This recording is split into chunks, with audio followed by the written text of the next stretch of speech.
नमस्कार, मैं नंदन। आप देख रहे हैं एक न्यूज़ 24। बिहार विधानसभा चुनाव अगले साल होने को है। जी हाँ, कहने का अर्थ यह है कि अगले साल हमें बिहार का नया सीएम देखने को मिलेगा, या फिर जो सीएम फेस अभी बिहार में चल रहा है यानी कि नीतीश कुमार, वही हमें देखने को मिलेंगे। बहुत सारी बातें हैं, उसी विषय पर बात करने के लिए इस वक्त हम मौजूद हैं। चलिए आपको बता रहे हैं सबसे पहले कि इसके पहले भी हम लगातार विधानसभा चुनाव पर चर्चा करते आए हैं। लोकसभा चुनाव पर भी हमने चर्चा किया था, लेकिन विधानसभा चुनाव की अगर बात करें तो बिहार की राजधानी पटना में हम उपस्थित हैं। और बिहार के सीएम फेस की अगर बात करें तो अगर ग्राउंड पर उतरकर हम लोगों से पूछते हैं तो कई सारे नाम हमारे कानों तक आते भी हैं। अब यहाँ पर बात ये आती है कि अगले साल होने वाले विधानसभा चुनाव में आखिर कौन सा फेस हमें देखने को मिलेगा। चलिए बात करते हैं। सबसे पहले कुछ चेहरे यहाँ पर हैं हमारे ध्यान में, जो हम ग्राउंड पर उतरकर लोगों से जानने का प्रयास करते हैं। तो सबसे पहले जो नाम आता है वो आता है चिराग पासवान का। लोग चिराग पासवान को सीएम के रूप में देखना चाहते हैं। कारण जब हम उनसे पूछते हैं तो वो यही कहते हैं कि चिराग पासवान वेल एजुकेटेड है, चिराग पासवान को बोलना आता है, उन्हें स्पीच देनी आती है, और वो वैसे परिवार से भी ताल्लुकात रखते हैं जो खुद राजनीति में रही है। तो चिराग पासवान का भी नाम यहाँ पर बढ़ चढ़कर सामने आता है। वही अगर दूसरी बात करें तो सीएम नीतीश कुमार के पक्ष में भी बहुत सारे लोग रहते हैं कि नीतीश कुमार को अभी भी बिहार का सीएम होना चाहिए, क्योंकि सुशासन बाबू ने बहुत सारे डेवलपमेंट बिहार में किए हैं। उस पर से बहुत सारी ऐसी दाग भी है जो नीतीश कुमार पर लगी है, चाहे जब रेल मंत्री थे नीतीश कुमार, या फिर उनका शराबबंदी वाला फैसला था, इस पर भी बहुत सारे निगेटिव पॉइंट्स लोग उठाते हुए नजर आते हैं। लालू प्रसाद यादव की अगर बात करें तो लालू प्रसाद यादव या फिर उनके परिवार में से तेजस्वी यादव, सीएम की बात आती है कि आखिर सीएम कौन बनेगा, क्या तेजस्वी यादव में वो काबिलियत है कि वो सीएम बनेंगे। तो लोग तो कहते हैं कि तेजस्वी यादव में काबिलियत है, तेजस्वी यादव सीएम बन सकते हैं। जब कारण पूछा जाता है तो लोग जानते नहीं हैं। कहने का अर्थ यह है कि तेजस्वी यादव क्या सीएम फेस हैं, क्योंकि तेजस्वी यादव की परिवार की बात करें तो भले ही तेजस्वी यादव उस परिवार से ताल्लुकात रखते हैं जिस परिवार में उनकी माता और पिता ने मिलकर 15 साल तक शासन किया था बिहार में। और बिहार के अगर लोअर कास्ट के लोगों से अगर हम जाकर पूछें तो लालू प्रसाद यादव को मसीहा ही मानते हैं।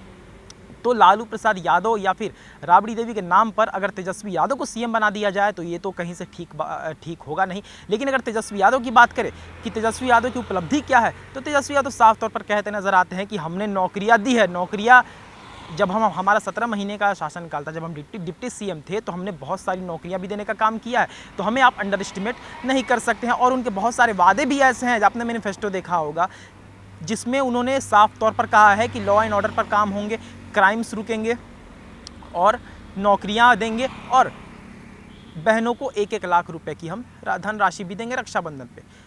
बहुत सारी मैनिफेस्टो में वादे भी तेजस्वी यादव ने किए हैं। तो यहाँ पर अगर बिहार की बात करें तो बिहार में एनडीए वर्सेस महागठबंधन चल रहा है, और विधानसभा में भी एनडीए और महागठबंधन के बीच ही युद्ध हमें देखने को मिलेगा।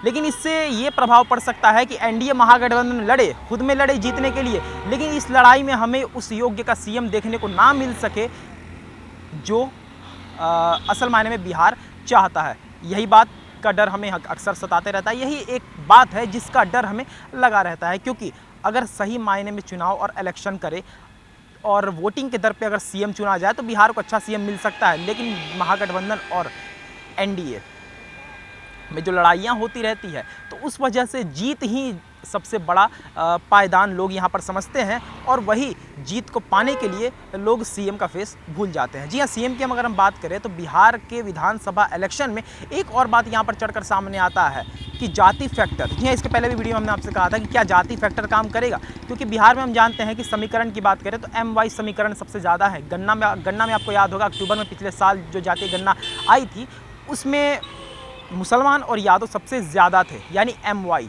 और MY समीकरण से राजद को कितने बखूबी नाम दिए गए हैं आपको पता ही होगा। वहीं पर अगर जाति फैक्टर काम करता है तो महागठबंधन के लिए और राजद के लिए फ़ायदेमंद होगा ही, क्योंकि महागठबंधन में कांग्रेस, CPI और राजद है, सबसे बड़ी पार्टी की हम बात कर रहे हैं, और वो तीनों पार्टी जाति फैक्टर पर ही चलती है। तो देखना बड़ा दिलचस्प होगा कि अगले साल होने वाले विधानसभा चुनाव में जाति फैक्टर काम करता है या फिर विकास के तौर पर काम करते हैं नीतीश कुमार ही देखने को मिलेंगे एनडीए की तरफ से, या फिर कोई नया चेहरा ऐसा उठकर सामने आएगा जो बिहार की तकदीर को बदल कर रख देगा। ये तो आने वाला वक्त ही बताएगा। तो ये थी आज की रिपोर्ट। बाकी इस और तमाम खबरों के लिए आप सब बने रहे, देखते हैं न्यूज़ 24। मैं नंदन अपने सहयोगी अंकित के साथ। धन्यवाद।